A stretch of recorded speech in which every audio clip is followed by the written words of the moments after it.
അർജുന, നമ്മുടെ നിയമസഭാ തെരഞ്ഞെടുപ്പിന് ഇനി ഏതാനും ആഴ്ചകൾ മാത്രമേ ബാക്കിയുള്ളൂ. മാസങ്ങൾ. നമുക്ക് ഒരു 100 ദിവസം വേണമെങ്കിൽ എണ്ണിപ്പെറുക്കി എടുക്കും. അപ്പം കേന്ദ്രത്തിൽ നിന്നുള്ള ലോക്സഭയിലേക്ക് ജയിപ്പിച്ചു വിട്ടുള്ള കോൺഗ്രസിന്റെ എംപിമാരെല്ലാം കൂട്ടത്തോടെ കേരളത്തിൽ വരാൻ വേണ്ടിയിട്ട് ഒരു തീരുമാനം എടുത്തിരിക്കുകയാണ്. 18 എംപിമാരുടെ അകത്ത് ഭൂരിപക്ഷം പേർക്കും വരാനുള്ള ഒരു ആഗ്രഹം അവർ പ്രകടിപ്പിച്ചിരിക്കുകയാണ്. താല്പര്യമുണ്ട്. നമുക്ക് അതിന്റെ ഇടയിൽ ഈ ആരൊക്കെയാണ് വരാൻ സാധ്യതയുള്ളതെന്ന് നമുക്കൊന്ന് പരിശോധിച്ചല്ലോ. തീർച്ചയായിട്ടും. അപ്പൊ നമുക്ക് ഫസ്റ്റ് തുടങ്ങുവാണെങ്കിൽ അവിടെ നിന്ന് തുടങ്ങണം, കാസർഗോഡ് നിന്ന് തുടങ്ങണം. കാസർഗോഡ് നിന്ന് തുടങ്ങുന്ന സമയത്ത് രാജ്മോഹൻ ഉണ്ണിത്താന്റെ കാര്യത്തിൽ എന്തായിരിക്കും ഉണ്ടാകാൻ പോകുന്നത്? രാജ്മോഹൻ ഉണ്ണിത്താൻ വരാൻ സാധ്യതയുണ്ടോ ഇല്ലെന്നൊക്കെയാണ് അദ്ദേഹം പറയുന്നത്. അദ്ദേഹം പറഞ്ഞിട്ടുള്ളത് അദ്ദേഹത്തിന് ഇനി ഒരു മത്സരത്തിന് താല്പര്യമില്ല എന്നുള്ളതാണ് അദ്ദേഹം പറഞ്ഞിട്ടുള്ളത്. മുമ്പ് ഉദുമ കേന്ദ്രീകരിച്ചുകൊണ്ട് അദ്ദേഹത്തിന്റെ പേര് കേട്ടിരുന്നു. പക്ഷെ അദ്ദേഹം തന്നെ വ്യക്തമാക്കിയിരിക്കുന്നത് അദ്ദേഹത്തിന് താല്പര്യമില്ല എന്നുള്ളതാണ് അദ്ദേഹം തന്നെ വ്യക്തമാക്കിയിരിക്കുന്നത്.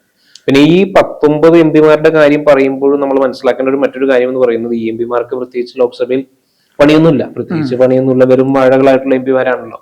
അപ്പൊ അവർക്ക് കേരളത്തിലേക്ക് വന്നു കഴിഞ്ഞാൽ ഭരണം കിട്ടുമെന്നുള്ള ഒരു ഉറപ്പ് കൊണ്ട് സ്ഥാനമാനങ്ങൾ തേടി വരുന്നതാണ് എന്നുള്ളതിൽ യാതൊരു തർക്കവുമില്ലല്ലോ. അപ്പൊ രാജ്മോഹൻ ഉണ്ണിത്താന്റെ പേര് അദ്ദേഹം തന്നെ പറഞ്ഞു അദ്ദേഹത്തിന് താല്പര്യമില്ല എന്നുള്ളതാണ് അദ്ദേഹം തന്നെ തുറന്നു പറഞ്ഞിരിക്കുന്നത്. ഓക്കെ, ഇനി നമുക്ക് നേരെ തൊട്ടടുത്തിട്ടുള്ള ജില്ലയായിട്ടുള്ള കണ്ണൂരിലേക്ക് വന്നു കഴിഞ്ഞാൽ കണ്ണൂരിൽ കെ സുധാകരന് നിയമസഭയിലേക്ക് മത്സരിക്കാനുള്ള സാധ്യത വളരെ കൂടുതലാണെന്നാണ് മാധ്യമങ്ങളെല്ലാം തന്നെ പറയുന്നത്. കെ സുധാകരനെ സംബന്ധിച്ചുള്ള ഒരു അഭിപ്രായം അദ്ദേഹത്തിനും ഉണ്ട് എന്ന് തന്നെയാണ് കേൾക്കുന്നത്. അങ്ങനെ വരികയാണെങ്കിൽ സുധാകരൻ കണ്ണൂർ തന്നെ മത്സരിക്കാനുള്ള സാധ്യത എന്ന് എനിക്ക് തോന്നുന്നു, അല്ലെ? അതെ, അദ്ദേഹം കണ്ണൂർ തന്നെ മത്സരിക്കാനാണ് സാധ്യതയുള്ളത്. കാരണം നമുക്കറിയാമല്ലോ, യു ഡി എഫിന്റെ അനുകൂലമായിട്ടുള്ള മണ്ഡലങ്ങൾ എന്ന് പറയുന്നത് ഒന്ന് ഈ ഇരിക്കൂർ, പേരാവൂർ, കണ്ണൂർ, പിന്നെ നമ്മള് അരീക്കോട് മാത്രമാണല്ലോ. അപ്പോൾ അദ്ദേഹത്തെ KPCC പ്രസിഡന്റ് സ്ഥാനത്തിൽ നിന്ന് മാറ്റുമ്പോൾ തന്നെ അദ്ദേഹത്തിന് ഉറപ്പ് കിട്ടിയിരുന്നു എന്നുള്ളതാണ് പറയുന്നത്. കണ്ണൂർ കേന്ദ്രീകരിച്ചുകൊണ്ട് മത്സരിക്കാനുള്ള ഒരു അവസരം അദ്ദേഹത്തിന് നൽകാമെന്നുള്ള ഉറപ്പ് കിട്ടിയത് കൊണ്ടാണ് അദ്ദേഹം KPCC പ്രസിഡന്റ് സ്ഥാനം രാജിവെച്ചത് എന്നുള്ളതാണ് നമുക്കറിയാൻ കഴിഞ്ഞിട്ടുള്ളത്. അല്ല, അതേ സമയത്ത് അങ്ങനെയാണെങ്കിൽ അദ്ദേഹം ഒരു പവർഫുൾ ലീഡർ ആണ് എന്ന കാര്യത്തിൽ സംശയമില്ല. അപ്പൊ പവർഫുൾ ലീഡർ ആകുന്ന സമയത്ത് ഒരു സേഫ് ആയിട്ടുള്ള ഒരു മണ്ഡലം തെരഞ്ഞെടുക്കുന്നതിന് പകരം ധർമ്മടമോ അല്ലെങ്കിൽ തളിപ്പറമ്പോ ഒക്കെ തെരഞ്ഞെടുത്തൂടെ, അല്ലെ? ധർമ്മടത്തിൽ പിണറായിക്കെതിരെയോ അല്ലെങ്കിൽ തളിപ്പറമ്പ് ഗോതമാഷ് ഇത്തവണ ഉണ്ടാകാൻ സാധ്യതയില്ല. ഗോതമാഷിന് പകരമായിട്ട് അവിടെ വരാൻ പോകുന്നത് എനിക്ക് തോന്നുന്നത് ഒന്നെങ്കിൽ നിവേഷ് കുമാറോ അല്ലെങ്കിൽ ജോൺ ബ്രിട്ടാസോ ആണെന്ന് തോന്നുന്നു. അങ്ങനെയാണെങ്കിൽ തളിപ്പറമ്പിലെ ഈ ബ്രിട്ടാസിനെതിരെയോ അല്ലെങ്കിൽ ഒരു തളിപ്പറമ്പ് എന്ന് പറയുന്നത് CPM സംബന്ധിച്ചിടത്തോളം കുറച്ച് കോട്ടയാണ്, ആന്തൂരും ഇതൊക്കെയുള്ള ഒരു കോട്ടയാണ്. അവിടെ CPM അല്ലാണ്ട് വേറെ വിജയിച്ചിട്ടുമില്ല. പക്ഷെ അവിടുത്തെ ഭൂരിപക്ഷം കുറച്ച് വരുന്നുണ്ട്, അത് വേറെ കാര്യം. എന്തായാലും അങ്ങനെയാണെങ്കിൽ ധർമ്മടത്തോ തളിപ്പറമ്പ് മത്സരിക്കാനുള്ള സാധ്യത ഉണ്ടോ? അങ്ങനെ ഒരു കടുങ്കൈക്ക് അദ്ദേഹം മുതിരുമോ എന്നുള്ളത് എനിക്ക് തോന്നുന്നില്ല. കാരണം മുമ്പ് നമുക്കറിയാലോ, അദ്ദേഹം ഉദുമ കേന്ദ്രീകരിച്ചുകൊണ്ട് മത്സരിച്ചാണ്. ഉദുമയും CPM കോട്ടയായിരുന്നല്ലോ. അവിടെ നിന്ന് അദ്ദേഹം പരാജയപ്പെടുന്ന ഒരവസ്ഥയാണ് ഉണ്ടായിട്ടുള്ളത്. അതുകൊണ്ട് തന്നെ ഇനി ഒരു കടുങ്കൈക്ക് അദ്ദേഹം താല്പര്യം പ്രകടിപ്പിക്കുമോ എന്നുള്ളത് എനിക്ക് തോന്നുന്നില്ല. അതുകൊണ്ട് തന്നെ കണ്ണൂരായിരിക്കും സേഫ് മണ്ഡലം എന്നുള്ള രീതിയിൽ അദ്ദേഹം മത്സരിക്കാൻ തയ്യാറാകുന്നു. പിന്നെ അതും മാത്രമല്ല, ഈഴവ സമുദായത്തിന്റെ ഒരു പ്രതിനിധിയായിട്ട് കൂടി അദ്ദേഹത്തെ കണക്കുകൂട്ടാൻ പലരും കരുതുന്നുണ്ട്. കാരണം അറിയാലോ, നമ്മൾ കോൺഗ്രസിനുള്ളിലെ ഈഴവ പ്രാതിനിധ്യം ഇല്ല എന്നുള്ള ഒരു പ്രശ്നം നിലനിൽക്കുന്നുണ്ട്. അതുകൊണ്ട് തന്നെ നമ്മള് കണ്ണൂരിൽ നിന്ന് നേരെ വടകരയിലേക്ക് വരുവാണെങ്കിൽ ഷാഫി പറമ്പിൽ പേരാണ് ഏറ്റവും കൂടുതൽ ഇത്തരത്തിൽ MP സ്ഥാനം രാജിവെച്ച് കേരളത്തിൽ മത്സരിക്കും എന്നുള്ള തരത്തിൽ കേൾക്കുന്നത്. ഷാഫി പറമ്പിലിനെ സംബന്ധിച്ചിടത്തോളം KK ശൈലജ എന്ന കണ്ണൂരിലെ CPM വളരെ പ്രധാനപ്പെട്ട മുഖത്തെ, കേരളത്തിലെ ടീച്ചറമ്മ എന്ന പേരിൽ അറിയപ്പെട്ടുകൊണ്ടിരുന്ന ഒരു മുഖത്തെ മലർത്തി അടിച്ചുകൊണ്ടാണ് വടകരയിൽ വിജയിച്ചത്. അങ്ങനെയുള്ള ഒരു പൊളിറ്റിക്കൽ സാഹചര്യത്തിൽ നിന്ന് മാറി അവിടെ നിന്ന് രാജിവെച്ചുകൊണ്ട് ഷാഫി പറമ്പിൽ മത്സരിക്കുകയാണെങ്കിൽ അത് പാലക്കാട് തന്നെ മത്സരിക്കാനാണ് സാധ്യത, അല്ലെ? ഷാഫി പറമ്പിലിനെ സംബന്ധിച്ചിടത്തോളം നമ്മൾ ഏറ്റവും വ്യക്തമായ ഒരു കാര്യം എന്നുള്ളത് കേരളത്തിലെ പൊളിറ്റിക്കൽ ഇസ്ലാമിന്റെ മുഖം കൂടിയാണ് ഷാഫി പറമ്പിൽ. കാരണം അവരെ ഏറ്റവും കൂടുതൽ പിന്തുണയ്ക്കുന്ന, മുസ്ലിം രാഷ്ട്രീയത്തിൽ ഇടപെടാത്ത ഒരു മുസ്ലിം പൊളിറ്റീഷ്യൻ കൂടിയാണ്. അല്ല, നമുക്ക് അത് കൃത്യമായി അഡ്രസ് ചെയ്യപ്പെട്ട ഒരു സാഹചര്യം ഇതിനു മുമ്പുണ്ടായിരുന്നു.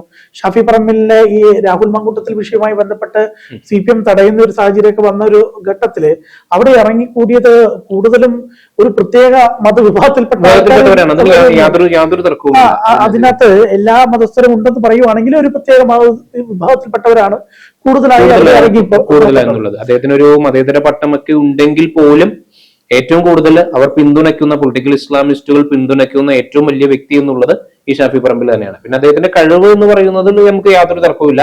ഒരു ക്രൗഡ് പുള്ളർ തന്നെയാണ്, ഭാവി മുഖ്യമന്ത്രി വരെ ആവാൻ കഴിവുള്ള ഒരു വ്യക്തി തന്നെയാണ് അദ്ദേഹം. അതിൽ യാതൊരു ക്രൗഡ് പുള്ളർ ആയി അദ്ദേഹം മാറുന്നത് ഇങ്ങനെ എല്ലാത്തരം ആളുകളെയും ഒരേപോലെ കൈകാര്യം ചെയ്യുന്ന ഒരു പ്രത്യേക രീതി ഉള്ളത് കൊണ്ടാണെന്ന് എനിക്ക് തോന്നുന്നല്ലേ?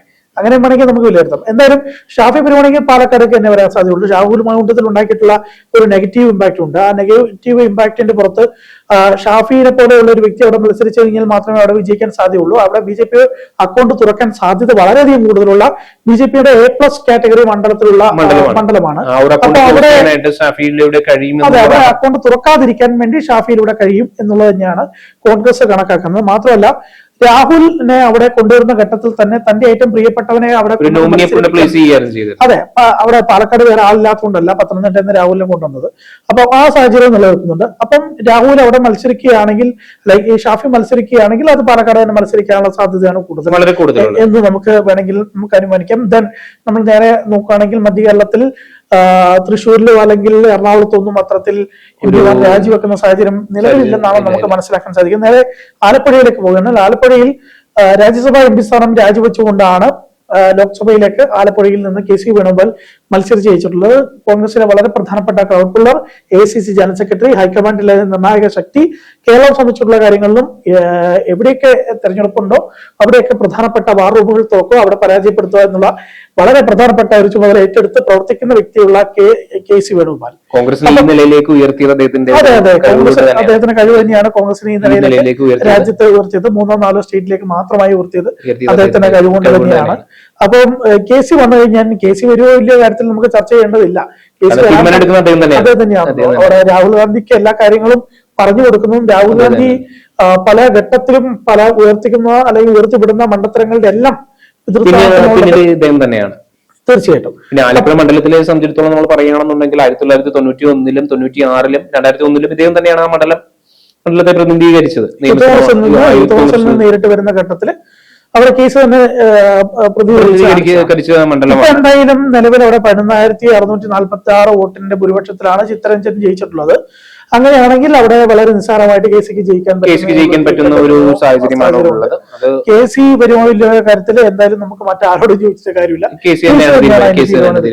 ഓക്കെ, മറ്റു സ്ഥാനാർത്ഥികളുടെ കാര്യത്തിൽ ഒട്ടേറെ പ്രശ്നങ്ങളും പ്രതിബന്ധതകളും ഉണ്ടെങ്കിൽ KCയുടെ കാര്യത്തിൽ KCക്കാണ് ഈസിയായിട്ട് തീരുമാനമെടുക്കുക. അത് മാത്രമല്ല കേരളത്തിൽ കോൺഗ്രസിന്റെ ഒരു മുഖ്യമന്ത്രിയുടെ അനേകം മുഖ്യമന്ത്രികളിലെ ഒരു മുഖ്യമന്ത്രി കൂടിയാണ് KC. അതെ, KC എനിക്ക് തോന്നുന്നത് രമേശ് ചെന്നിത്തലും VD സതീശനും അല്ലെങ്കിൽ K സുധാകരൻ ഇവരെല്ലാം തന്നെ ജയിച്ചു വരുന്ന സാഹചര്യം ഉണ്ടായിക്കഴിഞ്ഞാൽ ഇവരെല്ലാം തമ്മിലുള്ള ഒരു കോൺഫ്ലിക്ട് വരുന്ന സമയത്ത് ആ കോൺഫ്ലിക്ട് തീർക്കാൻ വേണ്ടി ACCയുടെ പ്രതിനിധിയെ നേരെ വന്നിറങ്ങി KC ആ ത്യാഗം ഞാൻ ചെയ്തോളാം അല്ലെ, ആ ത്യാഗം ഞാൻ ചെയ്തോളാം നിങ്ങൾക്ക് എല്ലാവർക്കും വേണ്ടിയിട്ട് കേസ് തന്നെയാകാനുള്ള സാധ്യതയാണ് ഞാൻ. ദെൻ നമുക്ക് കൊടിക്കുന്നിൽ സുരേഷ് നോക്കുകയാണെങ്കിൽ കൊടിക്കുന്നിൽ സുരേഷ് നേരത്തെ തന്നെ പറഞ്ഞിട്ടുണ്ട് ഞാനൊരു പ്രത്യേക സമുദായത്തിന്റെ വ്യക്തിത്വമല്ല അല്ലെങ്കിൽ പറഞ്ഞിട്ടുള്ള വ്യക്തിയാണ്. ഓക്കെ, കൊടിക്കുന്നിൽ സുരേഷ് മത്സരിക്കുകയാണെങ്കിൽ എനിക്ക് തോന്നുന്നത് കൊട്ടാരക്കരയിലെ KN ബാലഗോപാലിനെതിരെ ബാലഗോപാൽ വീണ്ടും വരികയാണെങ്കിൽ ബാലഗോപാലിനെതിരെ മത്സരിക്കാൻ സാധ്യതയുണ്ടോ? KN ബാലഗോപാലിനെതിരെ മത്സരിക്കാൻ ചാൻസ് ഉണ്ട്. അല്ലെന്നുണ്ടെങ്കിൽ അടൂർ മണ്ഡലത്തിൽ മത്സരിക്കുമെന്നും ഊഹാപോഹങ്ങൾ പരക്കുന്നുണ്ട്. മാവേലിക്കരയും പറഞ്ഞു കേൾക്കുന്നു. മാവേലിക്കരയും പരന്നു കേൾക്കുന്നുണ്ട്. നമുക്കറിയാം അദ്ദേഹം ദീർഘനാൾ MP ആയിരുന്ന ഒരു വ്യക്തിയാണ് അല്ലെ, വളരെ ദീർഘനാൾ MP ആയിരുന്ന ഒരു വ്യക്തിയാണ്. അപ്പോ അദ്ദേഹം മത്സരിക്കാൻ ചാൻസ് ഉണ്ട് എന്നുള്ളത് തന്നെയാണ് അടുത്ത വൃത്തങ്ങൾ നമ്മളോട് പറയുന്നത്. ഓക്കെ, നമ്മൾ അടൂർ പ്രകാശിലേക്ക് പോയി കഴിഞ്ഞാൽ അടൂർ പ്രകാശിന് ഒറ്റ മണ്ഡലത്തിൽ മാത്രമേ ഫോക്കസ് ഉള്ളൂ, കോന്നി മാത്രമല്ല. കോന്നിയെ സംബന്ധിച്ചിടത്തോളം അവിടെ BJPക്ക് വലിയ സ്വാധീനമുള്ള മണ്ഡലമാണ്. ശബരിമല മണ്ഡല കാലത്തൊക്കെ വലിയ നേട്ടം ഉണ്ടാക്കാൻ കഴിഞ്ഞിട്ടുള്ള സ്ഥലമാണ് കോന്നി. അപ്പം അടൂർ പ്രകാശിനെ കോന്നി മാത്രമേ ഫോക്കസ് ചെയ്യുന്നുള്ളൂ. മറ്റേ നേതാക്കളെ പോലെ പല മണ്ഡലങ്ങളിലും ചിത്ര വികേന്ദ്രിതമായിട്ടുള്ള ഒരു നോട്ടമില്ല. ഇനി നേരെ പോവുകയാണെങ്കിൽ തിരുവനന്തപുരത്ത് കേരളത്തിന്റെ ഒരു ഭാവി മുഖ്യമന്ത്രി എന്ന് പറയാൻ പറ്റുന്ന അല്ലെങ്കിൽ UN ജനറൽ സെക്രട്ടറി എന്നൊക്കെ വേണമെങ്കിൽ പറയാൻ പറ്റുന്ന ആഗോള നേതാവ് എന്ന് പറയപ്പെടുന്ന ഇംഗ്ലീഷിൽ അദ്ദേഹത്തെക്കാൾ വലിയ തലവട്ടപ്പൻ ഇല്ല എന്ന് നമുക്ക് വേണമെങ്കിൽ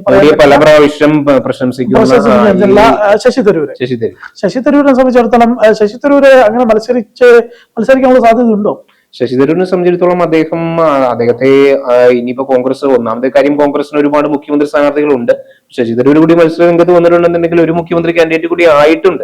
പിന്നെ നേമത്തെ BJPയുടെ അക്കൗണ്ട് ക്ലോസ് ചെയ്യാൻ വേണ്ടി ശശി തരൂരിനെ കൊണ്ട് നേമത്തെ BJP അക്കൗണ്ട് ഇപ്പൊ നിലവിൽ തന്നെ 49,000 സംതിങ് വോട്ട് BJPക്ക് അവിടെ ഈ പറയുന്ന തദ്ദേശ തെരഞ്ഞെടുപ്പിൽ ഉണ്ടായിട്ടുണ്ട്. അപ്പോ അങ്ങനെ നോക്കുകയാണെങ്കിൽ അവിടെ രാജീവ് ചന്ദ്രശേഖർ സ്ഥാനാർത്ഥിയാവുന്ന ഏറെക്കുറെ ഇപ്പൊ തീരുമാനം എടുത്തിട്ടുണ്ട്. അപ്പൊ രാജീവ് ചന്ദ്രശേഖറിന് ഓപ്പോസിറ്റ് നിൽക്കാൻ പറ്റുന്ന ഒരു വ്യക്തിത്വം ഇല്ലാത്തത് കൊണ്ട് ശശി തരൂരിന് ഒരു സമ്മർദ്ദം ചെലുത്തിക്കൊണ്ട് അദ്ദേഹത്തെ നിയമത്തെ മത്സരിപ്പിക്കാനുള്ള സാധ്യത വളരെ കൂടുതലാണെന്ന് തിരുവനന്തപുരത്തിന് വേണ്ടി. ശശി തരൂരിനെ നോക്കുകയാണെങ്കിൽ 2 സീറ്റിലാണ് സാധ്യതയുള്ളൂ. ഒന്നെങ്കിൽ തിരുവനന്തപുരം, നിയമത്തായിരിക്കും കൂടുതൽ സാധ്യതയുള്ളൂ. പക്ഷേ ശശി തരൂർ അത്രയും ഒരു മണ്ടത്തരം കാണിക്കാൻ സാധ്യതയുണ്ടോ? അങ്ങനെ നമുക്കറിയാം ശശി തരൂർ വിജയിച്ചു കഴിഞ്ഞാലും അദ്ദേഹം എനിക്ക് തോന്നുന്നു ബിജെപിയുടെ ഒരു മുഖമായിട്ട് തന്നെ ആയിരിക്കും വിജയിക്കുന്നതെന്ന് എനിക്ക് തോന്നുന്നു. കാരണം അദ്ദേഹം ബിജെപിയുടെ പല നിലപാടുകളാണ് അദ്ദേഹത്തിന്റെ നിലപാടുകൾ. നമുക്കറിയാം രാമക്ഷേത്രം പൊളിച്ചപ്പോൾ ശ്രീരാമ ചന്ദ്രഭൂമിക്ക് ചെയ്യുന്നു, നരേന്ദ്രമോദിയാണ് ഏറ്റവും മികച്ച പ്രധാനമന്ത്രി എന്നും നെഹ്റു കുടുംബത്തെ വരെ ആക്ഷേപിച്ചുകൊണ്ട് രംഗത്തെത്തുന്ന ഒരു വ്യക്തിയായിരുന്നു. അപ്പൊ എനിക്ക് തോന്നുന്നു ബിജെപിയുടെ ടിക്കറ്റിൽ അല്ലാതെ വിജയിക്കുന്ന ഒരു ബിജെപിക്കാരനായിട്ട് നമുക്ക് ശശി തരൂരിനെ കണ്ടാൽ മതി. അതെ അതെ, അല്ല മേ ബി ചിലപ്പോൾ ഒരു സാധ്യത ഇങ്ങനെ നിൽക്കുന്നുണ്ട്.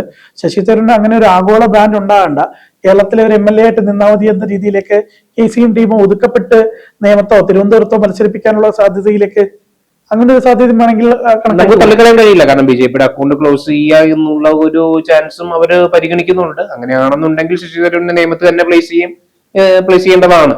അതെ അതെ, അങ്ങനെയാണ് പോകുന്നത്. എന്തായാലും ഇത് സംബന്ധിച്ച് AICC ഔദ്യോഗികമായിട്ട് ഒരു തീരുമാനം എടുത്തിട്ടില്ല എന്ന് തന്നെയാണ് ഇപ്പൊ മാധ്യമങ്ങളുടെ വാർത്തകൾ വരുന്നത്. AICC ഇത്തരത്തിൽ MP മാരെ മത്സരിപ്പിക്കേണ്ട സാഹചര്യം നിലവിലില്ല എന്നാണ് AICC ഇതുമായി ബന്ധപ്പെട്ട കാര്യങ്ങൾ പറയുന്നത്. പക്ഷെ AICC ഇങ്ങനെയൊക്കെ കാര്യങ്ങൾ പറയുന്നുണ്ടെങ്കിലും അതുകൊണ്ട് KC വേണുഗോപാലിന്റെ കാര്യം ഇതിൽ നിന്നെല്ലാം മാറ്റി നിർത്തി മറ്റൊരു പാരഗ്രാഫിൽ എഴുതേണ്ട ഒരു കഥ തന്നെയാണ് KC വേണുഗോപാലിനെ സംബന്ധിച്ചിടത്തോളം. അപ്പൊ AICC ഇങ്ങനെ മറ്റുള്ളവരൊന്നും മത്സരിക്കണ്ട എന്ന് തീരുമാനം എടുത്തു കഴിഞ്ഞാൽ തന്നെയും ഇന്നത്തെ ഒരു എക്സെപ്ഷൻ ഈ KCയുടെ കാര്യത്തിൽ കൊടുക്കാൻ സാധ്യതയുണ്ട്. KC സ്വന്തം തന്നെ കൊടുക്കാൻ സാധ്യതയുണ്ട് എന്ന് വേണമെങ്കിൽ നമുക്ക് വിലയിരുത്താം അല്ലെ. അത് നമുക്ക് ഉറപ്പാണല്ലോ. കാരണം AICC എന്നാൽ KC വേണുഗോപാലാണ്, KC വേണുഗോപാൽ എന്നുള്ളതാണ് AICC. അതുകൊണ്ട് തന്നെ ഇതെല്ലാം കാറ്റിൽ പുറത്താനായിട്ട് വലിയ സമയമൊന്നും വേണ്ട. എന്തായാലും 18 MP മാരെ UDFനെ സംബന്ധിച്ചോളം 18 MP മാരിനകത്ത് ഇപ്പൊ നമ്മൾ നിലവിൽ പറഞ്ഞത് തന്നെ 6 MP ഇത്തരത്തിൽ താല്പര്യമുണ്ടെന്ന് നമ്മൾ റിപ്പോർട്ട് ചെയ്ത് കഴിഞ്ഞു. ഇനിയും കൂടുതൽ MP വരും ദിവസങ്ങളിൽ വരാൻ സാധ്യതയുണ്ട്. എന്തായാലും AICC ആണ് ഈ സംബന്ധിച്ചുള്ള ഔദ്യോഗികമായി തീരുമാനം എടുക്കേണ്ടത്. AICC എന്നാൽ KC വേണുഗോപാലാണ്. ഈ KC വേണുഗോപാൽ തന്നെയാണ് തീരുമാനം എടുക്കേണ്ടത്. തീരുമാനം വരുന്നതനുസരിച്ച് നമുക്ക് വീണ്ടും ചർച്ച ചെയ്യാം. ഓക്കെ.